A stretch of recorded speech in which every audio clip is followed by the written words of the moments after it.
Good afternoon, everyone. I welcome you all to GHV Accelerator Knowledge Center. GHV empowers startups to grow into billion-dollar businesses. This is our fifth webinar today on how to become mentorable and fundable. I have with me two experts with deep experience who shall be taking us through this very interesting topic. It is my pleasure to introduce Manish Singhal, entrepreneur, advisor, and angel investor. With over 22 years of operating and advisory experience across different sectors, Manish has been actively involved in the startup ecosystem in India for the last few years.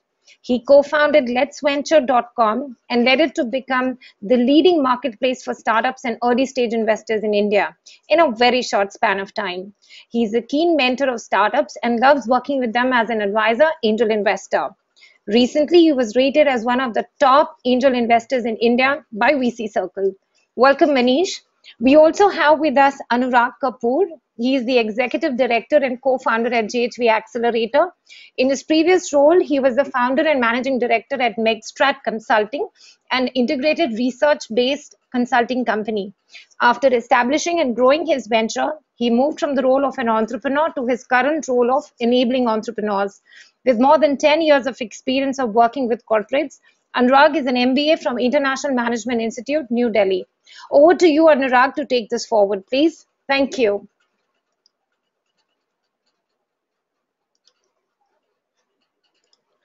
Hi, Ritika. Thanks for the intro. Glad to have you here along with me, Manish. I'm just trying to arrange my. Um, yeah. I hope you can clearly hear me. I hope I'm audible. Hello. Hello. Yes, we can hear you, Anurag. Please go on. Okay, great. So I would want to first of all, like to thank everyone for Anurag, I'm their sorry presence to first. interrupt you. I'm really sorry, but your voice is not very clear now. It was before, but after we spoke, you need to increase the volume or something. I'm not sure. Okay, is it better? Yes, much better. Thank you. Great, thanks, Ritika. So I would first of all like to thank everyone for their time today. Uh, Generally, we organize these webinars on Fridays so that entrepreneurs can join in their relaxed mode. Uh, Essentially, we wanted to touch upon the topic of entrepreneurs being fundable. Now, in order to for the entrepreneurs to become fundable, it's very important for them to also have the mentorability factor within them, because fundability is not just about the funds, it's also about how to use those funds in the right fashion, which comes with the right mentorship. Now, having said that, a very important aspect of becoming mentorable is the flexibility that the entrepreneurial team has within them, because they are the ones who have to take the decisions along with the guidance from the mentors and the investors, how they're able to understand, whether they're able to comprehend it the right fashion, and also at the third stage, how well are they able to execute.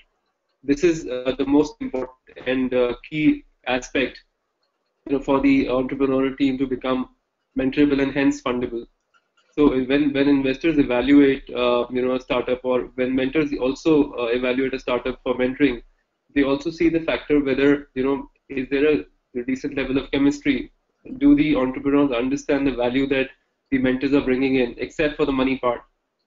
So, and they also have to at the end of the assess that how well the entrepreneurs will be able to execute the ideas and the thought process that's been discussed and signed off by the investors and the entrepreneurs themselves.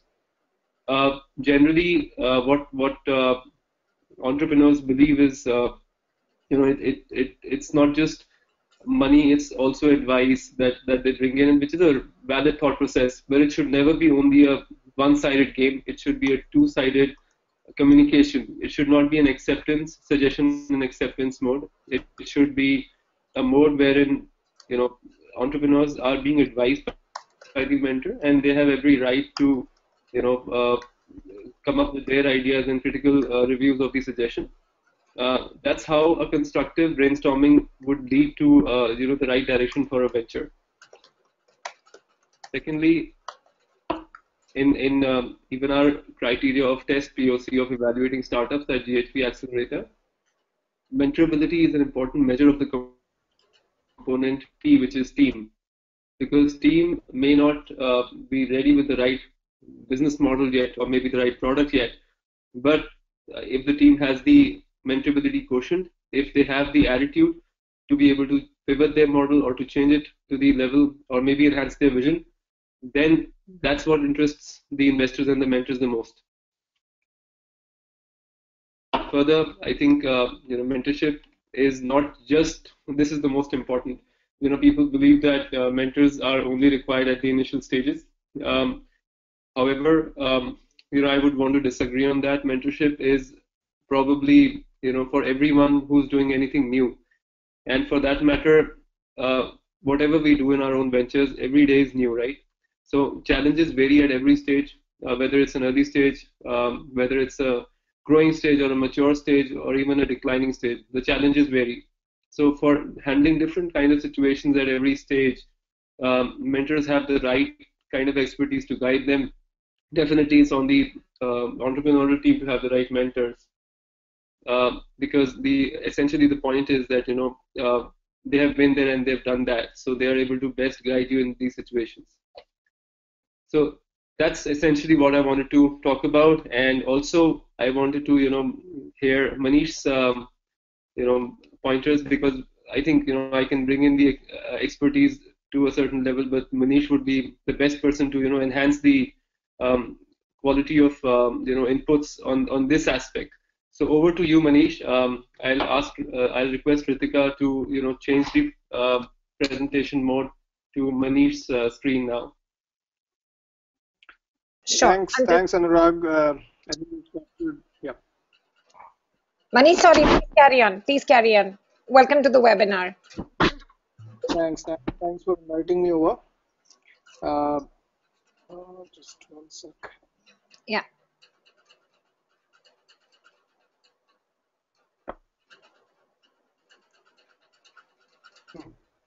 So I hope you can see my screen. Yes, we can see your screen, please.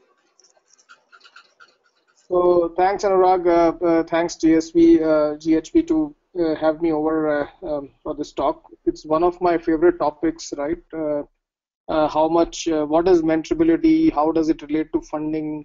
How do investors look at it? How do entrepreneurs look at it, right? So what I've done is, I know we are a small group, so what I would like to do is to make it interactive. So I'll just share a few thoughts. Maybe it will take 5-10 minutes, and then I would like to answer as many questions as possible. I think that will be more useful than me and Anurag just talking about what we feel. You need to answer the questions that you have in your mind. So with that, let me get started. One of the fundamental questions that I have gone through in my mind, right, is that what makes an investor invest, right? So we, as investors, we talk about pitches, we talk about ideas, we talk about business. So this question, I'm also been searching myself for the last 3-4 years. Is it the idea or is it the entrepreneur which makes an investor invest, right? Which is the leading angle? And I've also gone through this changing thought process on this. Sometimes I find the idea very exciting. Sometimes I find the entrepreneur very exciting. So I've also been sort of on both sides of it. So what I did is I put together a few examples to look at, right? So let's look at some global successes like Twitter. Twitter was actually not Twitter when it started. It was Audio, which was a network for finding podcasts. That's how they started. And iTunes, with the launch of iTunes, this podcast space became quite fragmented, or rather, I should say, commoditized. Then they pivoted into microblogging. So now just think about, right, if you had invested as an investor into audio, thinking about that as a business plan, and suddenly you find yourself an investor in Twitter, you won't be complaining, but that's not what the business that you sort of invested in, right? let's look at another example, Flickr. Flickr was actually an online role-playing game called Game Never Ending, in which you could share photographs along with other things. And with period of time, the founders realized that photo sharing is actually the most viral and the most popular feature, and it sort of became Flickr, which was only about photo sharing. Again, think about it as an investor. When you were investing in Game Never Ending, you would be asking questions around the gaming thing, and then here you are, photo sharing, a social photo sharing sort of a portal, which is completely different business, right? Uh, Closer to home, I am fortunate to be an investor in Blue Gape, which when I met Sahil for the first time, I think a year and a half or so ago, it was a fan merchandising company. So they used to make, it was an e-commerce company basically, right? They used to make products and sell it. And I invested in that company uh, along with Sahil, of course. Sahil is very impressive, and I felt that, need to do something. But you know what? It did very, very well. And then uh, they were over dependent on marketplaces like Snapdeal and Flipkart. Um, so they were facing challenges in scale. They shut that business down within a month. And all our investors, we had like 20, 25 investors in that company. All of us are shocked, like what is happening, right? Suddenly this company which was doing so well has shut down in 1 month. And then what we see is a new version of Blue Gape, which has nothing to do with e-commerce. It's actually a user-generated photo stories, content business, right? In fact, I was the first one to say to Sahil, this content business, very few people have been able to make it successful. Don't do it, or think about it. But I'm glad that I was wrong, because he went ahead and did it, and he's really getting very good traction, and he's also raised one more round after that, and he's looking to do well, right? So coming back to the question, is it really the idea or is it the entrepreneur? Because ideas keep changing for the same entrepreneur. So if as a investor you were too much sold on the idea, and you had probably lesser weightage to the entrepreneur, you may end up making wrong decisions. Whereas if it is the other way around, then chances are that even the business that they start with may or may not fly. But if there are things that entrepreneurs has taken away from learnings and other experience from that process, then you may end up sitting in a good company, and it will pivot in the right direction. So based on these experiences, which I have personally also, Blue Gape is not the only one, by the way. There's a couple of other companies in my portfolio who are also pivoting. So what I am realizing as an investor, right, that when I look at a startup, I actually closely look at the entrepreneur more than the business. I definitely look at the business to make sure that you are not obviously on a wrong starting point or from a comfort perspective, but my decision process typically involves working with the entrepreneurs more closely than the others. And one of the factors that I have seen, call it mentorability, call it something else, is what are probably the top three things that scream out when I look at an entrepreneur from that perspective. So there are many, but I sort of kept three so to keep the discussion simple. One is, I believe, flexibility and ability to adapt to changes. If you think about mentorability in a deep way, it is not just about getting mentored from a person. No, the situations also mentor you, right? So if I'm in a situation where I'm hit against the wall, and which happens quite often, have I learned from that situation? If the answer is yes, then I have so-called, I have been mentored by that situation, right? In some sense. So I think the flexibility and ability to adapt to changes is the number one thing that probably stands out, and I'll explain this more. Second point is chemistry with the investors. A lot of people talk about investments as a sort of a marriage between the investors and the entrepreneurs. And if there is no chemistry, then as I say, physics will happen, right? So it's better to have good chemistry and they take it from there. And ability to take help. Again, very, very important point.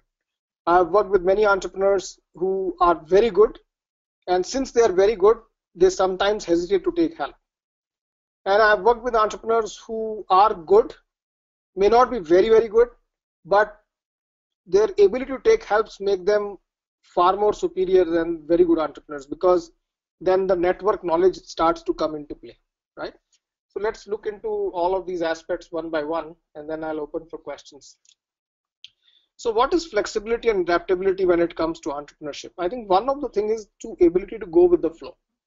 So and still question it in some sense, right? So for example, if in the three examples that I shared, if the founders uh, did not move fast enough to realize what's happening and then sort of pivot it, tune it, and adapt it according to what the market needs and what is a healthy intersection of what the market needs and what they can provide, then all those businesses would have probably died down, right? So ability to go with the flow is very important in terms of flexibility and adaptability. Other aspect that I think about is inside out versus outside in thinking. So you will, along the way, I must have met 1,000+ entrepreneurs over the last few years, and I clearly see them in two buckets. One are people who are very passionate about what they want to do, and in some way the market need is secondary to them. That's called inside out thinking. So this is what I want to do, and therefore what it is. The other is outside in. The market has some need, and whether you are able to adapt what you have to the market need to really make it resonate, right? So that aspect is also very, very important. Typically outside in, there is no magic formula in all of these, by the way. Typically what I've seen is outside in personalities end up making a more market ready businesses than inside out. And last but not the least, of course, is sort of an attitude which says never say die, because you will hit walls when you're doing startups, along with grounded thinking. So never say die attitude does not mean give up on not to give up on the idea that you started with, but it means that never give up on the overall goal of what you want to do. Ideas can change and should change according to the market needs. A little bit about chemistry with entrepreneurs. So essentially, what I believe is that as an angel, right, if sometimes I have got very good deals in the sense that logically they are doing the right business, they have the right qualifications, their traction is right, but I have felt very uncomfortable investing in them because I just didn't feel the vibe of connection with the entrepreneur. I do believe that at angel level, most of the investments happens on relationships. You feel good about meeting that person, you feel good about how the entrepreneur is approaching things, and therefore it becomes investable. I have seen a lot of deals in which by technical means the deal may not be investable, but just because the relationship was strong and the deal happens, right? So that aspect of chemistry with entrepreneurs is very important. Ability to work together, connect, especially in bad times, because you will go through bad times for sure. Businesses never go in a straight line. They will go up, they'll go down, they'll go in all directions. And most important as an angel, right? It is for most of the angel investors, it's also to pseudo entrepreneurship. Most of the people are not investing to make a truckload of money. It is more to do with, when we invest in a venture, we sort of do that venture in a pseudo way ourselves, in a proxy sort of entrepreneurship, as they call it. And if there is no fun in sort of engaging with that entrepreneur, then the enthusiasm of the investor will also go down, right? So chemistry between an entrepreneur and an investor is key to that relationship being successful. Last topic on this, last aspect on this is ability to take help. So one of the aspects that I have seen in India startups is that we are actually very poor at building our advisory boards. I have hardly seen startups with advisory boards. Somehow we just don't do it, right? And it is probably a issue on both sides, right? Being available, advisors, good advisors being available, and as well as startups willing to go out and get them. But I think if you can build a good advisory board for your startup, it sort of shows that you have been able to sell the vision to more people. You are able to use the network knowledge and the experience for the benefit of your startup. And then think about it that it is actually a very cheap way of getting very experienced help. So it works from all aspects. So that is also an important element of building infrastructure to be able to take help when you need it. Uh, Other aspect is fine balance between taking help and without being over dependent. So I've worked with entrepreneurs who are very good at taking help, but sometimes I feel that they take help when they can do things themselves. On the other end of the spectrum, there are people who could take help, but they don't take help, right? So somewhere a good balance of when to take help, when they need it, from whom, is a good skill to build. And last but not the least, right, again, is that sometimes we don't realize when we need to take help, and therefore one of the common suggestions I have with all the entrepreneurs I work with is you should at least have one mentor, one advisor, one someone, right, who can be your basic bouncing board. It need not be business. It could be just a friend. It could be someone who could uh, who could tell you that you need to talk to this gentleman, or he or she can just sort of bounce your ideas. You need that reflecting bouncing board. It could be your spouse, for all that matter, but you need to have someone whom you can freely bounce off whatever is going through your mind. And sometimes that helps in, because when you are in it, you sometimes don't realize that you could take help, whereas an external person who's not in it can easily point out to you that maybe you need to take help from so and so. So having that bouncing board definitely helps in sort of being more grounded and more in flow with the things. Hmm? I think with that I will end here, and I think Anurag, we can open the floor for questions. Absolutely, Manish. We are welcoming questions now, and thanks for all the very value-adding inputs that you have mentioned, Manish. I hope this helps the audience as well today, and I look forward to questions. Either they can be directed at me or Manish, depending on your question. So how do we do it? Raise their hands, or somebody will coordinate the questions? Or... Manish, I'll take care of that, please. Okay, sure. Go Yeah, ahead. so Manish and Anurag, first of all, thank you so much for all those wonderful inputs. I have a couple of hands raised and I also have some questions with me. So I'm going to start taking them one by one. My first question is from Sagar Garg, and his question is, can mentoring start at the idea level with some inputs, or is it only useful when the product is piloted and in the market? Over Hmm. to Manish, please. So I think Anurag has said it well, right? Mentoring is something, a constant need, and it can start as early as wanting to do a startup even before the idea level, and it could be as late as listing for IPO and figuring out the nitty-gritties, or doing things, right? So definitely it can start at any point of time. Okay, Sagar, I hope that answers your questions. Thank you, Manish. If that is good, then we will go on to our next question. Sagar, if you have any more further questions on this, do put it in the chat box or raise your hand, whichever you're comfortable with.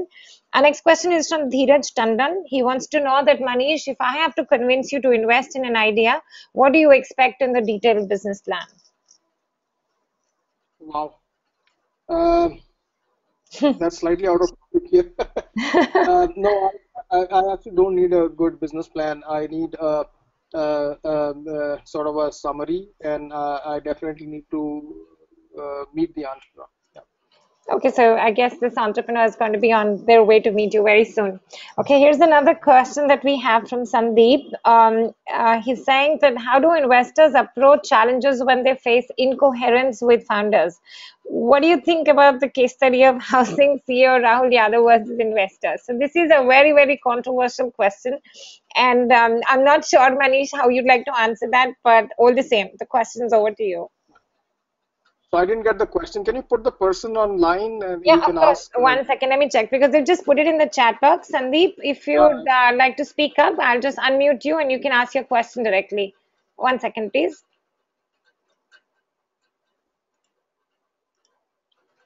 Sandeep, are you there? We've unmuted you. Can please ask your question to Manish. Yeah, hey Manish. My Hi. question is, I mean, how do you normally approach when you face an incoherence with founders? I mean, Yeah. there'll be a lot of negotiations, board decisions, and stuff like that. So when you Yeah. face a challenge, when you have a disagreement, how do you normally approach when the case is like really big as housing or Yeah. something like that? Right. So let me answer. So housing is a different story, and I think it's an exception to the rule. Normally, this kind of things don't happen, uh, or maybe it happens once in 100, startups. So I'll address this question more on a day-to-day level. What really happens in a startups, which probably we will be more seeing rather than one off the curve case. So it has happened to me actually in 2, 3 startups where we felt as investors slightly different perspective from the entrepreneurs, and that's where I think as entrepreneurs, right? Please be careful in which investors you bring on board, and that can make a huge difference between how this journey can be negotiated or not, right? So in a case where this chemistry is two-way, one of the things I wanted to point out is we are talking about mentorability, and to me, when I was also making this slide and talking, I felt that I'm putting a lot of onus on the entrepreneurs only. It is not so much. Investors also have to play in sync with the entrepreneurs, right? So as much as investors sort of evaluate this, you as entrepreneurs, please do evaluate back the investors that whether you will be able to work with these people or not when the things go down. And I normally suggest one simple technique to entrepreneurs to test this out. While before becoming, before onboarding an investor on board, you must have a couple of discussions in which you could present something which they don't agree with, right? If that can be result that can result into a healthy discussion and still the relationship holds, you will be able to sail it through. But if that results in ego problems or things which, in spite of the truth being on the table, people are not coming to terms with, then you know that this relationship will rock as soon as the first sort of jolt will come. So, it's all about chemistry. Actually, it's about sort of working in coherence. Most of the times, so far, where unless it's a very off the curve issue. Uh, uh, as investors, we have seen that we try and work with the entrepreneur to sort of have as many discussions as possible to also validate our understanding, or not all investors are right. But if during that discussion, typically things resolve. And if in one case it did not resolve, so we actually, as investors, we sort of left it to the entrepreneur and he did pretty well. So from that knowledge also, I know that, it's okay. You don't need everything. You don't know everything. So it's okay to let go. Maybe a long answer to a short question, but I hope that answers your question. Yeah, sure. Thank you. Thank you, Sandeep. We'll just move on to our next question now. There's one question that even we've received over email even before the webinar began, and that was that how much interference comes through mentorability? This is something even I thought was very interesting. And Manish, over to you to answer this, please.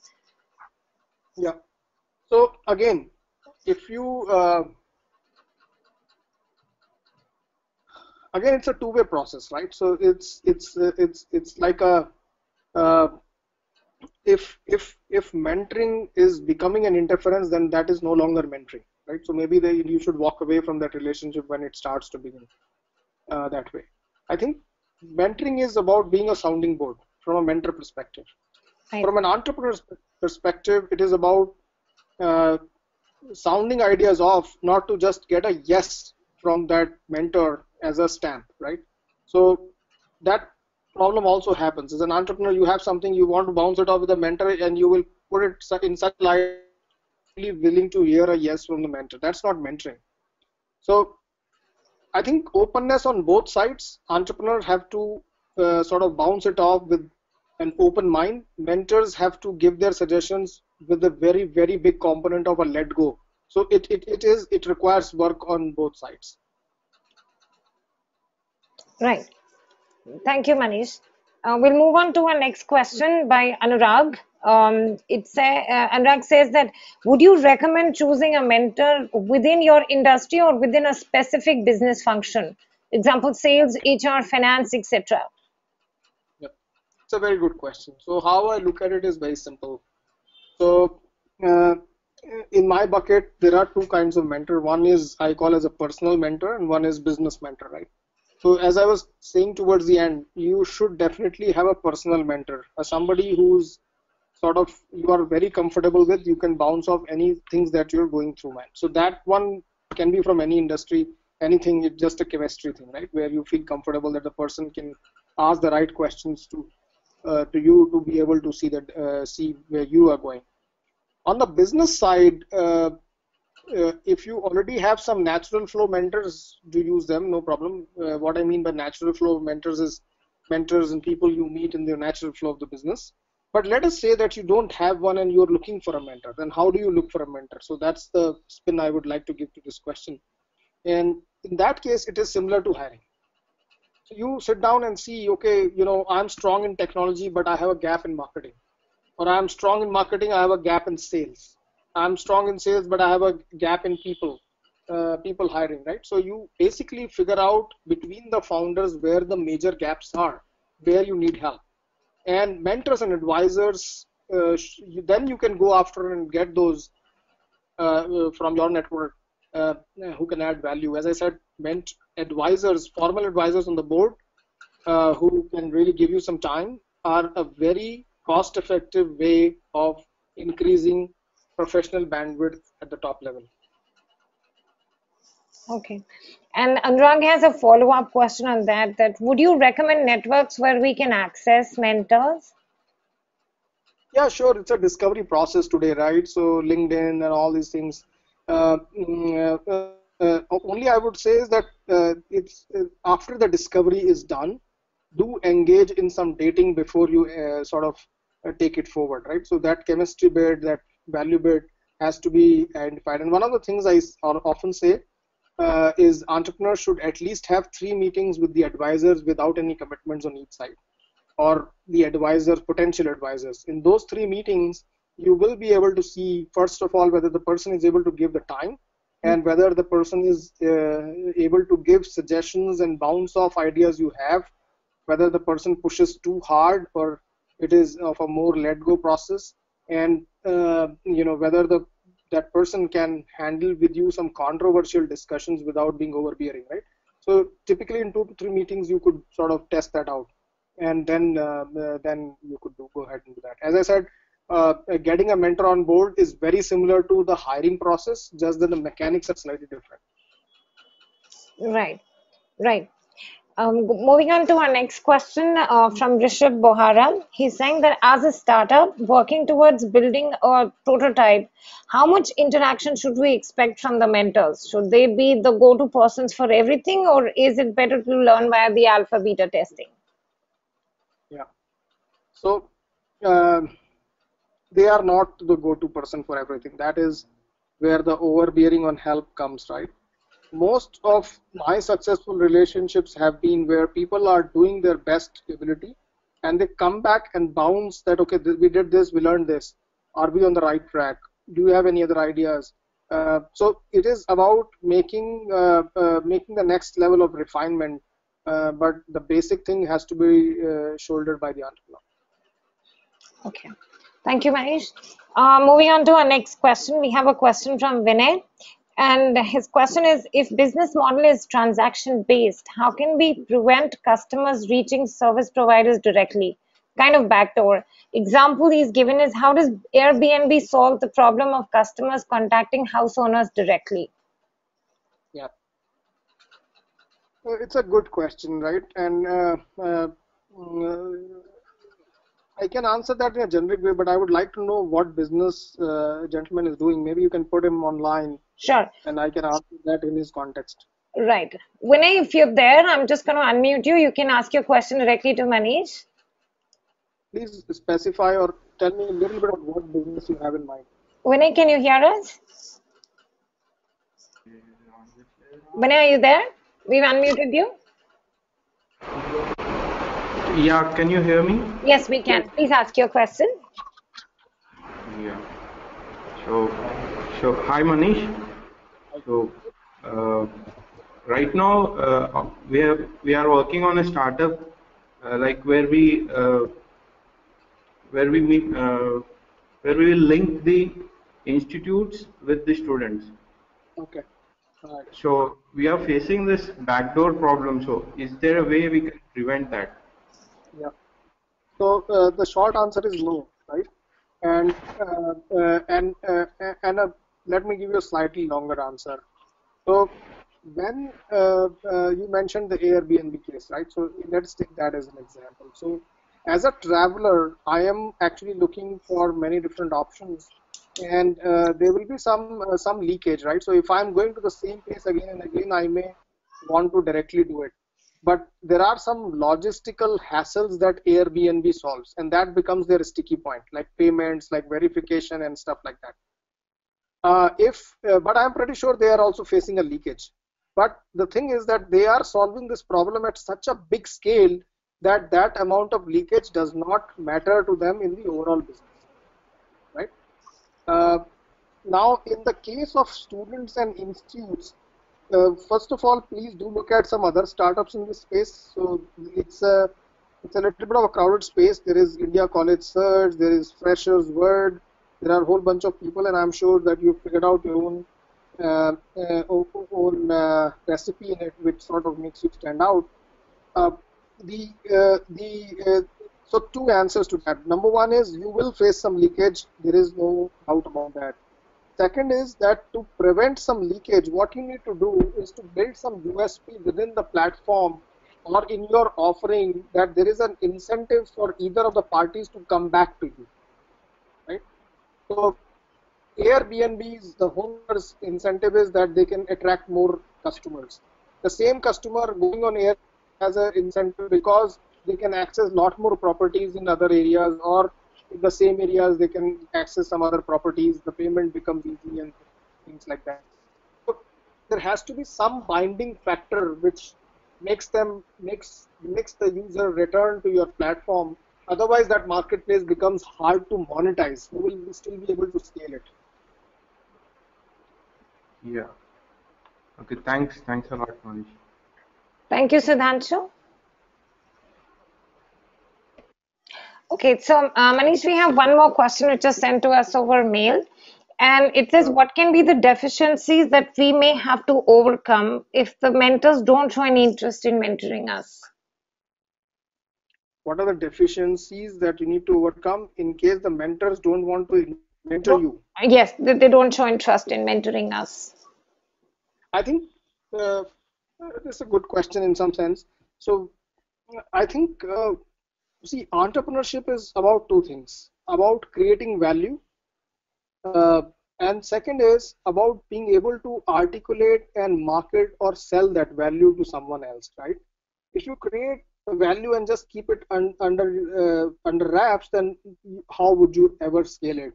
So, uh, if you talk about deficiency, or I would rather say, one of the skills that you need to learn is to be able to sort of sell or market or inspire your vision in someone else, right? So that is very, very important.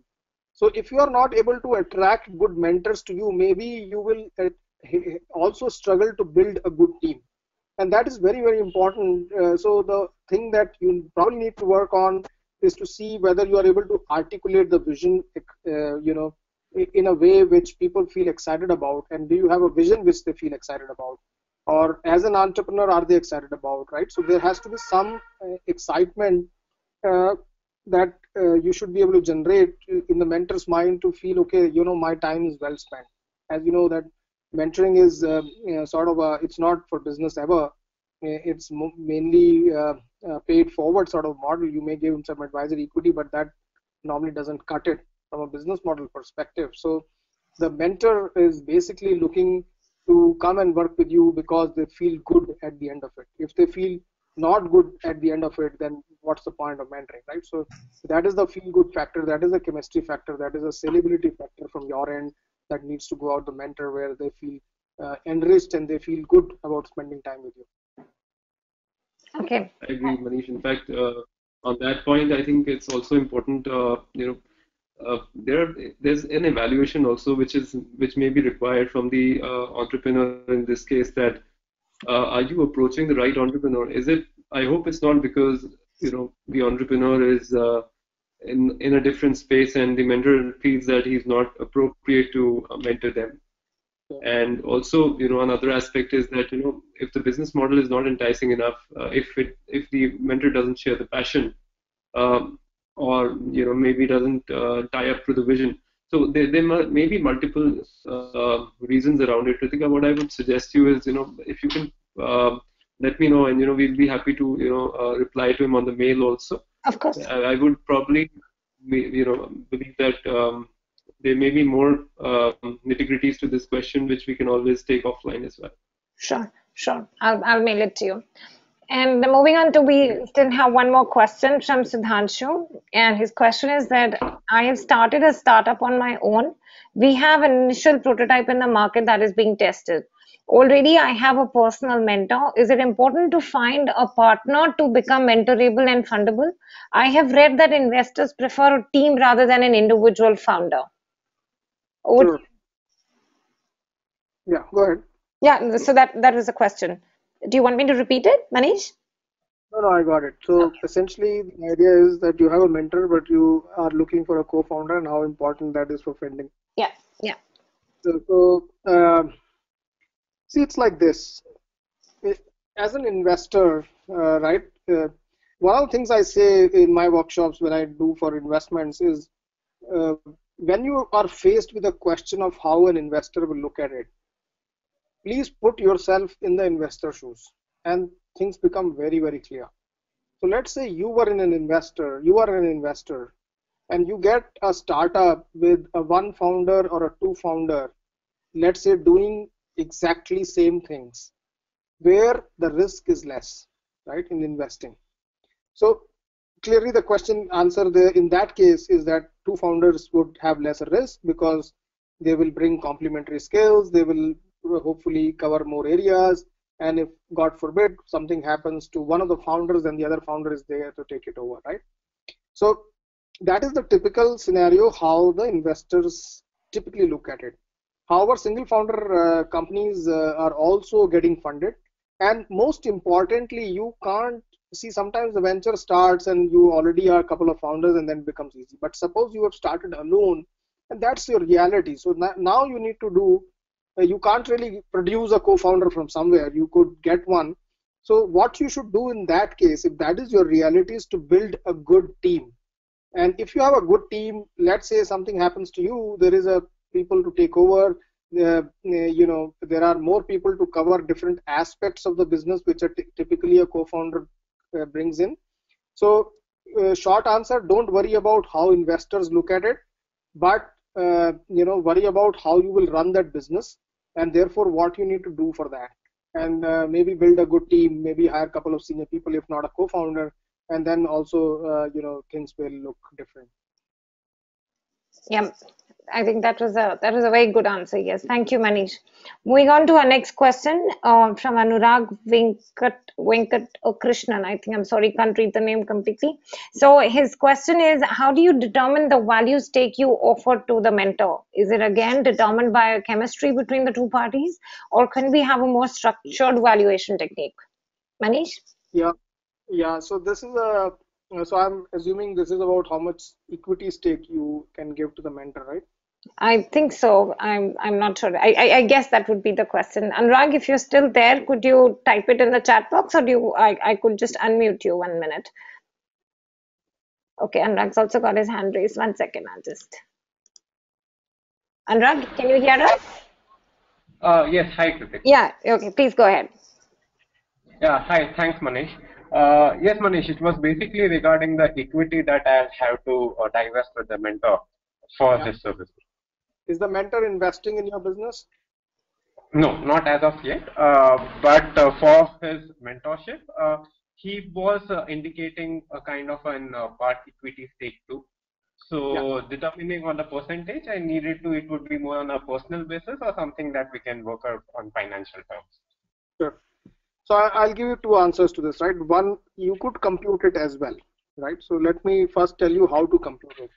It works sometimes, it doesn't work sometimes. That's why I'm saying. So one way of computing that is to figure out how much time, approximate time commitment the investor would give you, right? And sorry, mentor would give you. And let's say you take a time frame of a year. A year's relationship with a mentor is a pretty good one. So I would hesitate signing more longer contracts than 1 year. So you take years worth of his time, and if you have, I'm just telling you a commercial way of calculating. It does not work in half the situation. So I'll tell you how to do the other half. So take the time, take multiply it by what would be an approximate market value for that help, and then you got a money number, right? So that number now you put it on the valuation, approximate valuation that you have on the company, and then you can calculate how much stake that typically roughly comes to. So this could be one indicative stake. The other is, just general going by general ranges. So what I've seen in companies is that you also need to see where your company is. If it is ideation stage versus product market fit stage versus already raised money, scaling range, right? So depending upon how early, how late you are, the equity ranges are very varied. So in early stage, where let's say you are early stage, idea stage or product market fit stage, not yet funded stage, then typical ranges I have seen is anywhere from 0.25% to all the way to maybe 3-4%, which is way on the higher side. But whatever stake you decide, you please ensure that it has a vesting curve on it. So in a year, for example, it could be that you will get 1/4 of the equity every quarter, and feel free to walk out if the relationship is not working out, right? So that way you can protect some of the downside in case of things are not working. Yes. Yes, okay. Yeah. Thank you, Manish. That's Thank you, Anurag. Also, I think we have a follow-on question from Vinay. He's asking, in the context of appointment booking, can you please explain how we can prevent the same issue which I mentioned earlier? Vinay, are you there? We would have you ask your question. One second, I'm just unmuting you. Yeah. Vinay, are you there? Yeah, I'm Yeah, here. Like, please. Yeah, because I couldn't remember which was the question that you asked before, so I thought it'd be better if you can just speak to It was Manish about directly. leakage, right? It was about bypassing the platform. So, Yeah, okay. uh, Thanks, Manish. so appointment as in which context? Doctor, patient, institute, student, what? we are trying to make the streamline the appointments with local service providers. Hmm. So that's the area. Hmm. So Like your if question you is, can, for example, we can take some music institute. hmm. And your question is, Like how can we prevent this backdoor again? Like customers reaching them directly instead of booking appointments with us. yeah. So I think uh, I would like to flip the question for you, right? So uh, again, put yourself in the shoes of the person who is trying to reach to that music school, right? And answer the question differently. Answer the question that what would make them come back to you for their needs. Do you see the difference between the two questions? Yeah, I get it. Yes. If you can find the answer to that question, you would build a very good marketplace. You won't be able to prevent it, but you will be able to encourage them to come back. And these are two different problems to solve, by the way.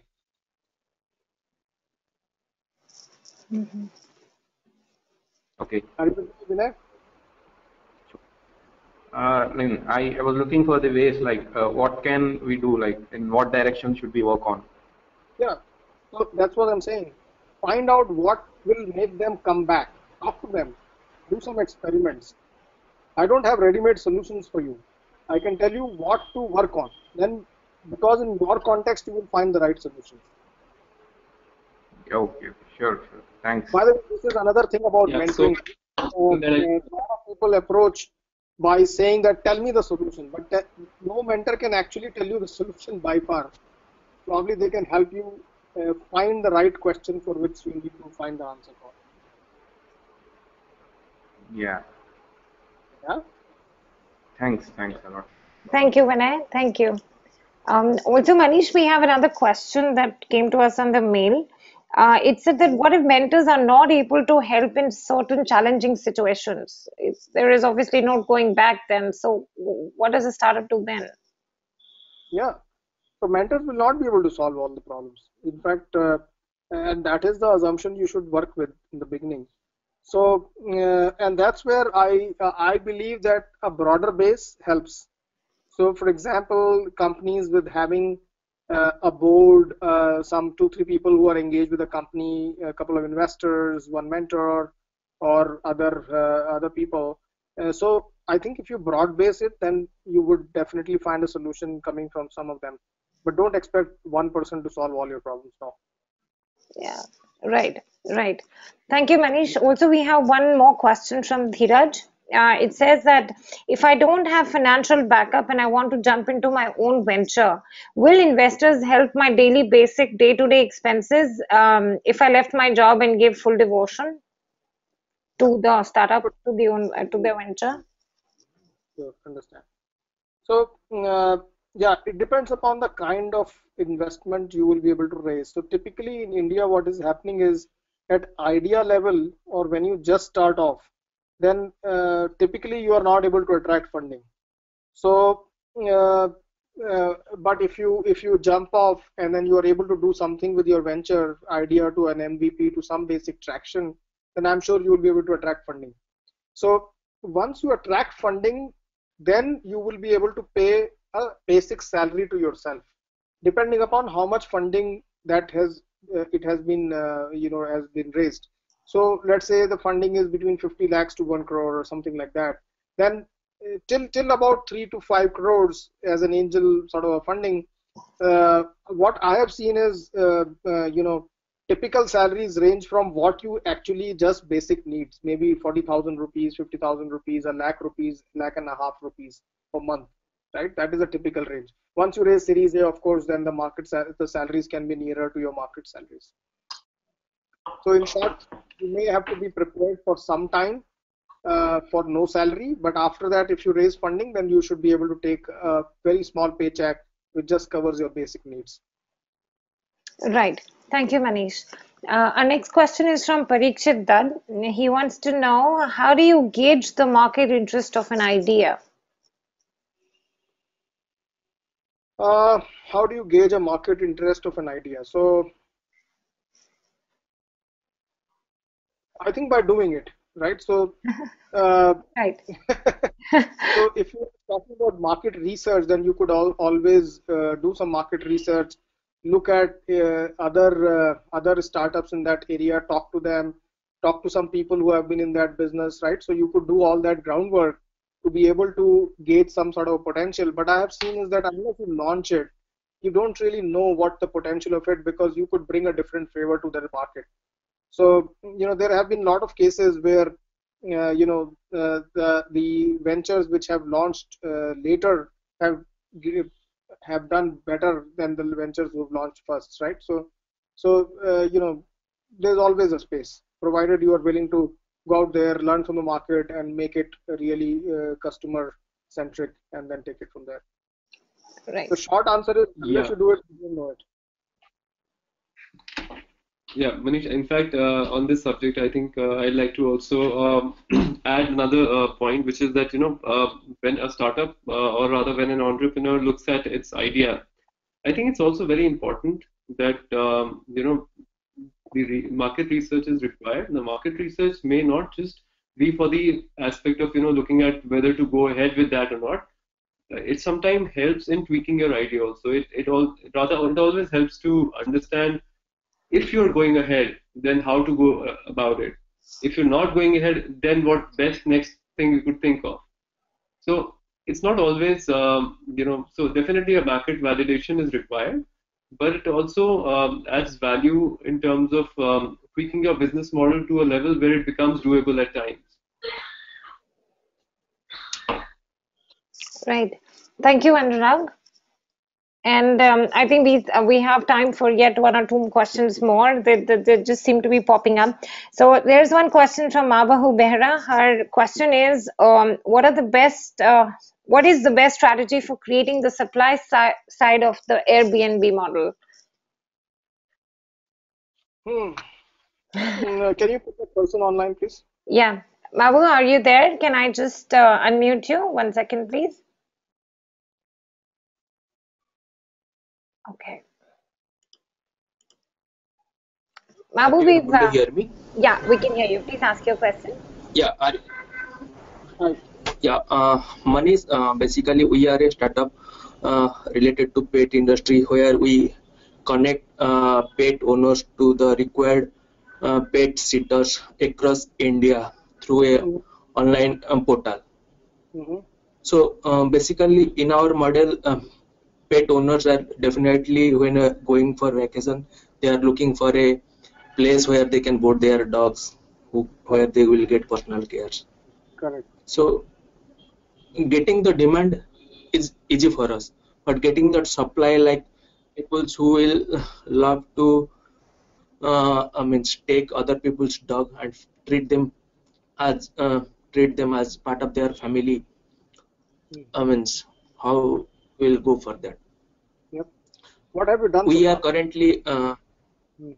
what we are doing currently, we are creating Facebook ads and Google ads and just encouraging like earn up to 10,000, 30,000 by looking your looking man's best friend.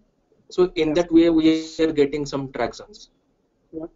So So is there any way like PR or PR is what? public relation like media attention or anything? Yeah. Uh, Yeah. Sure. So I think it's a tough. First of all, it is not a very easy marketplace to build. It's quite fragmented, I would suppose, right? right, So what you need to do is to probably look right. at your online and offline strategy in tandem, right? So just like you are Mhm, being able to attract through the online media few people, right, who are online, but think about mhm, other mediums, right? There are dedicated pet stores, there are dedicated online pet stores as well, right? So mhm, see whether they mhm, can help you in getting in front of more people than otherwise. Number one. mhm, Uh, mhm, Number two is talk to the existing owners, right? Where do they put up their pets when they have to travel?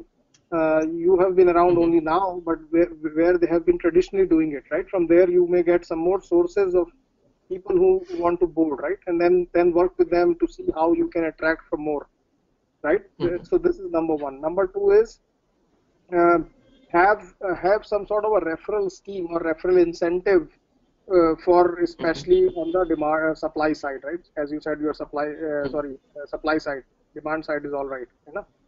So see if you can mhm, attract through referral bonuses, and definitely PR can help you get some above the line visibility.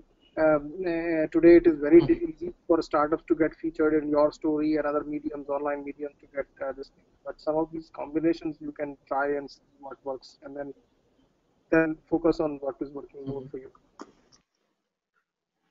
Okay,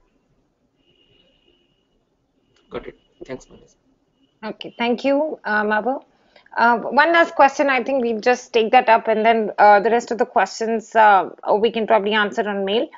This is the last question is by Parikshit Dutt. He wants to know that I've seen people building a product for years and failing. Is it better to just start with a very simple product in the start and see how it does, or is it better to build the complete product first? So, so It's a good question. So I think it depends upon the space you are playing in. So let me give you an example. Suppose you were to launch another car in the market, right? So now people already understand what are the basic requirements that anybody is expecting in a car. So you can't launch a half car. You can't say four tires and give them the body next week or whatever, right? Or you and you the people basic expectation of that customer base is pretty high. So in that, if you are playing in a segment which is like that, then you will have to invest upstream and create a product which is at least as good as what the other people offer in the market, right? Most of the startups actually don't play in this kind of space. Most of the startups play in a space where there is it is the next comparative product is not so easy to sort of compare it with. So I think if you are playing in a space where you are still discovering what the real need of a customer is, you are still discovering who your customer is, you are still discovering what will make the greatest change in their life by using their product, then it is better to start a simplified product, understand the market, work in an iterative way, and then build it up. Okay. Okay. Thank you, Manish. I think with that, we will wind up this webinar as of now. Thank you, Anurag. And thank you, everyone, for taking out the time to be a part of this webinar. We have more questions that I see coming in. We will try and it'll be really, we would appreciate it if you can send us these questions over the mail ID on the mail as well. We'll try and answer all of them. Thank you once again for taking out the time to be here. Have a nice day. Bye. Thanks, everyone. Thanks for organizing it. Thank you, Manish. Okay. Thank you, Anurag. Thanks, Ritika. Thanks. Thank you.